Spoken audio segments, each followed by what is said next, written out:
Hello, friends. Let's take up another important topic, which is from GS1 Society. So, it's an important case study which talks about the role of police.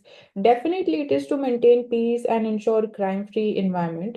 But even our police reforms committees, when we talk about the Ribeiro Commission or the Prakash Singh guidelines, they are also limited to just recommending around the infrastructure reforms which are needed, or the investigation reforms which are needed, or we need a separate investigation branch.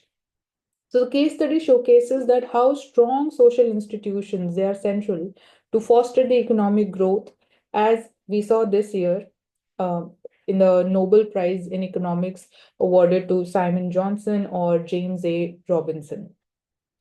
सो हम बात करते हैं smart policing की। तो smart policing क्या सिर्फ protection, security या law तक ही लिमिटेड है?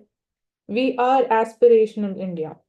एक सिंगल रूम लाइब्रेरी से कैसे वी सी कि थाउजेंड्स ऑफ ड्रीम्स को कैसे एक स्ट्रेंथ, एक ट्रस्ट, एक फेथ मिलता है।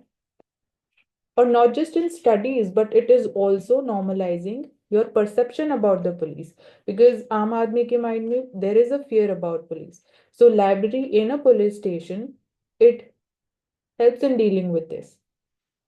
वुमेन एम्पावरमेंट को आगे बढ़ावा मिलता है, because women and their family are ready to support because they feel safe, because library is in a police station. Now imagine if this model gets replicated across all the police stations in India. You just have to open one single library. So फिर क्या poverty कम नहीं हो सकती, या unemployment कम नहीं हो सकती, या फिर women labour force participation increase नहीं होगा? और पर कैपिटा इनकम इंक्रीज करने की बात करते हैं, उसको भी बूस्ट मिलेगा. And this is, we can say, a true model for bottom up approach, which definitely will help us in achieving our Viksit Bharat goal by 2047. We'll meet you in the next video with a new topic.